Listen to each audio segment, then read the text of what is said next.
वाल्मीकि महाराज ने 1916 में जब स्थापना की होगी प्राचीन विद्या धर्म संकाय की, तो उस समय आयुर्वेद एक विषय पढ़ने के लिए था, एक विभाग था छोटा सा। व्यवहार के लिए वाल्मीकि महाराज आयुर्वेद की स्थापना होनी चाहिए, व्यवहार के लिए चिकित्सालय होना चाहिए, आधुनिक चिकित्सा होनी चाहिए, लेकिन प्रयोग का विषय हो सकता है। अध्ययन और शोध के लिए उन्होंने यही व्याकरण जहाँ हो, धर्मशास्त्र जहाँ हो, साहित्य जहाँ हो, मीमांसा जहाँ हो, न्याय जहाँ हो, यही आयुर्वेद को रखा उन्होंने।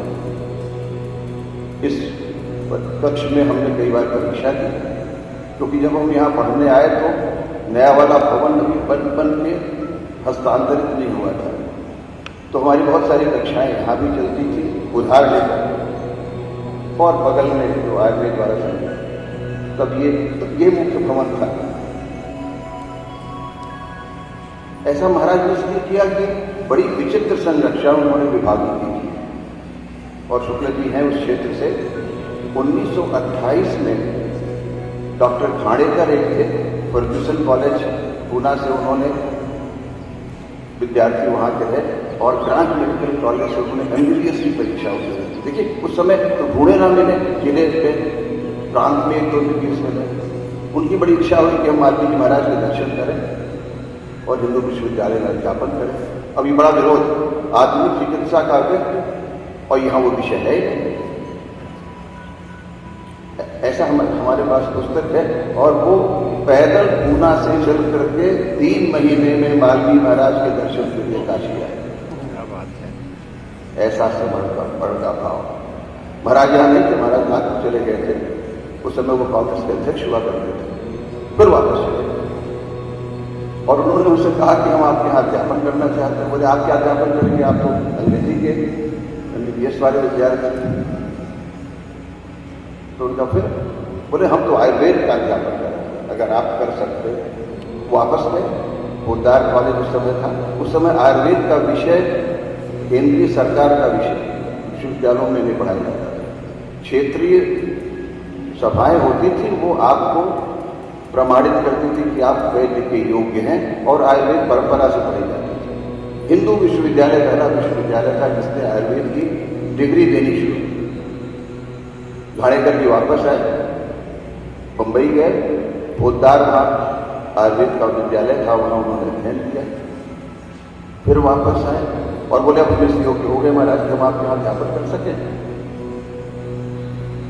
तो जीवन भर वो आधुनिक चिकित्सा पढ़ाते रहे, एनाटॉमी, फिजियोलॉजी, बायोकेमिस्ट्री, पुस्तकें लिखी, लेकिन व्यवहार को आयुर्वेद का ही प्रयोग करते रहे। ऐसे विचित्र महाराज वाल्मीकि महाराज थे, और 15 ऐसे चिकित्सकों को उन्होंने नियुक्ति की जो कि आधुनिक चिकित्सा पद्धति से थे, लेकिन वो आयुर्वेद के छात्रों को इसलिए पढ़ाते थे कि आप कहीं ये ना अपने आप मन में हीन भावना हो कि हम आधुनिक चिकित्सा के बारे में कुछ नहीं जानते।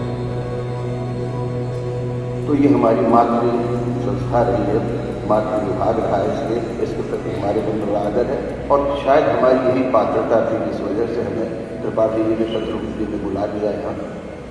यहाँ 3 त्रिपाठी हैं, मंच पर 1, 2 और दूसरे दिव्य प्रसाद जी।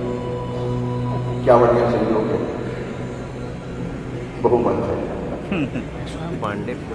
14 करोड़ वर्ष पूर्व सृष्टि की रचना हुई, हमारा ऐसा अनुमान, हम आधुनिक वैज्ञानिक हैं। और मेरे मन में विचार आ रहा था कि जो कभी हम ना एक कंपैरेटिव ज्योतिष विभाग खोल लें, जिसमें कि geophysics, geology, metaphysics, metallurgy, astrophysics मिला करके एक विषय तैयार है, एक पाठ्यक्रम तैयार है।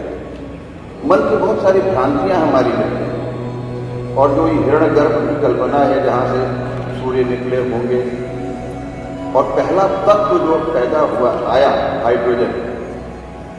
अब देखिए सूर्य में अनंत ऊष्मा, अनंत ऊर्जा आधुनिक परिभाषा से, और उसको ग्रहण कौन करे, पात्रता उसकी किसके पास हो। तो हाइड्रोजन के बाद एक तत्व पैदा हुआ हीलियम, जो परम शीतल। आज भी हम हीलियम का प्रयोग करते हैं, अनंत शीतलता जिसके अंदर हो, और सबसे उसी तरह क्रमांक में उसका एटॉमिक नंबर भी है, और इन सबसे जाकर के तो कहीं कार्बन बना होगा। फिर बहुत वर्ष लगे होंगे, अगले 2-3 करोड़ वर्ष और लगे होंगे, जीव तत्वों के बनने में। तो हमारे शरीर में जो जल है, जो पंच महाभूत हैं, ये सब के सब आए थे यहीं से, आप लोगों की कृपा से शरीर में आए। जब तक सामने रहा तब तक जीवन बड़ा बढ़िया रहा। वैषम्य हो गया तो रोग हो गया, प्रकोप हो गया उसका। और जब सारी विद्या हम थक गए, सारी औषधि करके नहीं हमें कोई मार्ग मिला, तो फिर पंडित रामचंद्र पांडे जी यहाँ गए, महाराज आप कुछ नहीं कार्य सिद्ध हो रहा, अब आप बताइए। एक बार मेरे मन में प्रश्न आया, और ये जानते हैं व्यक्ति का नाम लेने की आवश्यकता नहीं, सब लोग अपने परिवार के हैं, कि बहुत सारी महिलाओं को गर्भ नहीं रहता, और उसका एक कारण है जो अंडा है वो समय पर फूटता नहीं, और फूटता नहीं तो उस पर कुछ न कुछ कारण रहा होगा। उसके लिए ऊर्जा चाहिए, उसके लिए हार्मोन्स चाहिए। तो आदित्य हृदय, अब देखिए महिलाएं हमारे यहाँ परंपरागत स्नान करती हैं लोलाट कुंड में। 10 वर्ष तक मैं लोलाट कुंड में ही रहा, पास में वहाँ पर, और तुलसी घाट में जाता था तो हमें ऐसी भीड़ देख करके लगता था, और गर्भवती हो जाती थी। तो कोई कृपा तो उसमें नहीं हो रही हो, कोई अवश्य हार्मोन निकल संबंध है, और वह अंडा के फटने का, अंड महिलाओं के गर्भ में फटे, पुरुष का संयोग हो, संतान की प्राप्ति हो,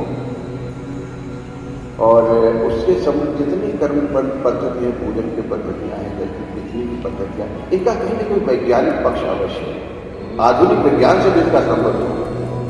और इसलिए जब हम थक जाते हैं तो हम पूजा पाठ कवितान की ओर जाते हैं, और तब इनके आश्रय में आते हैं कि हमें आप कोई मार्ग बताइए।